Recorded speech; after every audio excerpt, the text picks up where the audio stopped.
think one can tell when members opposite have drafted their own speeches rather than using the research unit notes. We could tell on that particular occasion. I want to congratulate the member for doing some original work. And I want to say that I agree with her on the question of the hip pocket budget. But it's a question of whose hand's being put into whose pocket. And in my opinion, Mr. Speaker, this is a case of John Key and Bill English going around to average Kiwis and people who have below average incomes, putting their grubby hands into Kiwis' pockets and stripping the cash out and putting it on a direct credit to their mates. The Prime Minister will get a tax cut of over $1,000 a week. Over $1,000 a week as a result of this budget. But the people on the average income with a couple of kids in my electorate, or someone who used to get one of the tertiary incentive allowances that Paula Bennett got, they will be paying $50, $75 or maybe even $100 a week extra for their early childhood education in order to finance John Key's tax cut. How can it possibly be fair that lower income New Zealanders have to pay extra GST and have to pay extra for their early childhood education, so John Key gets a tax cut of over $1,000 a week? Well, and the other obvious point that should be made now is that the Minister of Finance just has no credibility in this area whatsoever.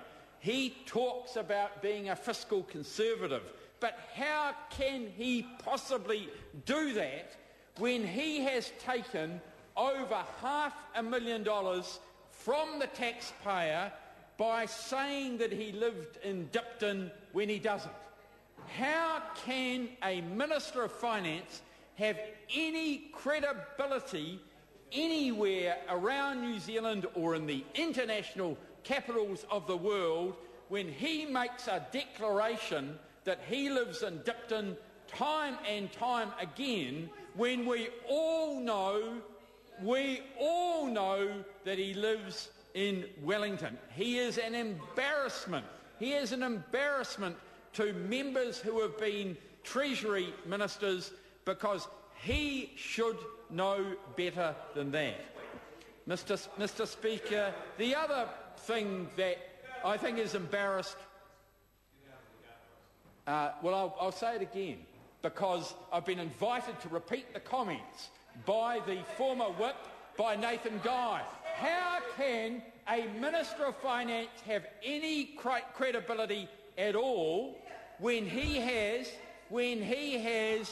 taken $500,000, put it into his own pocket, used it for his own purposes by declaring that he lives in Dipton when we know that he lives in Wellington? Where is the credibility? Where is the fiscal rectitude in that from Bill English?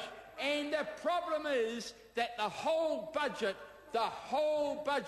is tainted because it is delivered by someone with whom the New Zealand populace does not believe. They don't believe him because he made a series of declarations which were just not true. And he didn't pay the money back. Over $500,000. And you just ask yourself, what sort of a Minister of Finance have we got? He has also absolutely refused to acknowledge the sound balance sheet that he got when he became the Minister of Finance. Nil net debt. How many governments in the OECD in that position? No, not one. They can't name one. Members opposite cannot name one government that received a nil net debt position. Unemployment under 4%. Unemployment under 4% at the point that they took office. Well under that of Australia's, and look at it now. Look at those Kiwis. I think all of us in the House know that there is an enormous exodus happening in a way that hasn't happened for quite a long time back across the Tasman. Going back across the Tasman because we know and they know that in Australia there are jobs where there are not jobs in New Zealand. And the reason for that was that the recovery was not choked off in the way that it was in New Zealand by Bill English and John Key. Now, I acknowledge the member for Taupo mentioned the cycleway.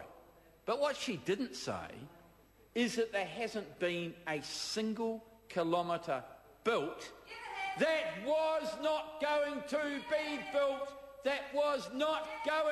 be built, before that. I'll go to the member. I will ask her, name the kilometre that wasn't already planned. Sorry?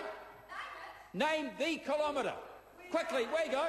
No, by interjection. Come on.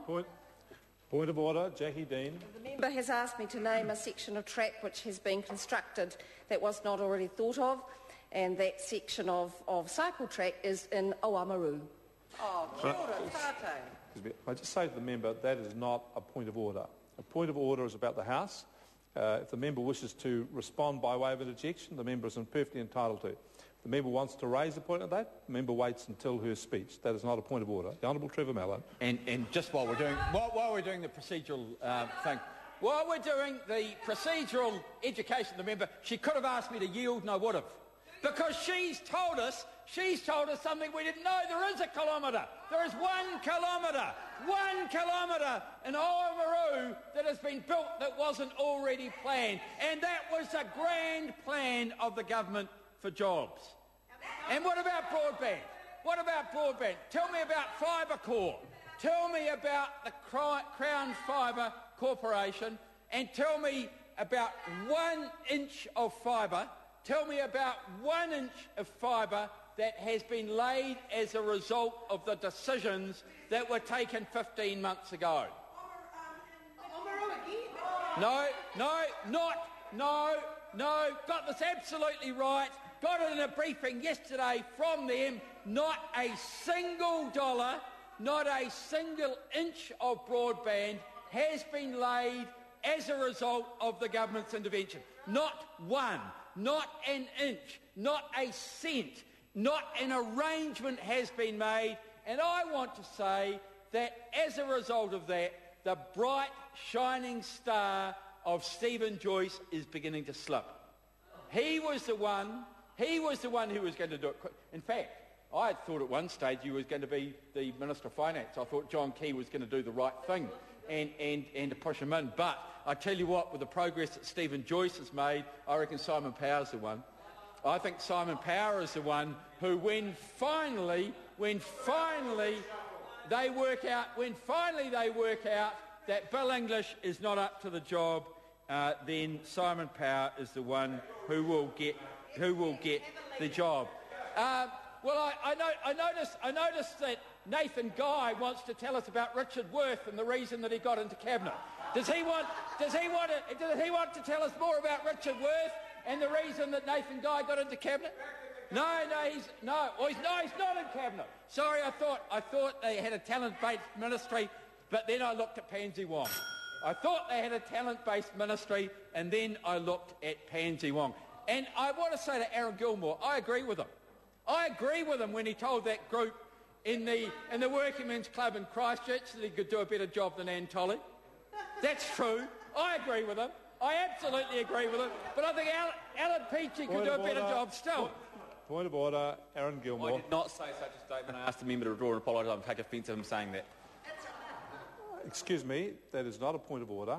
That is a debatable point. And it is a debatable point. And if the member has taken offence, then I'd have to say to the member that much worse things have been said in this House about a member which fall well below the level of offence. If the member wishes to rebut it, he can do so at a later time.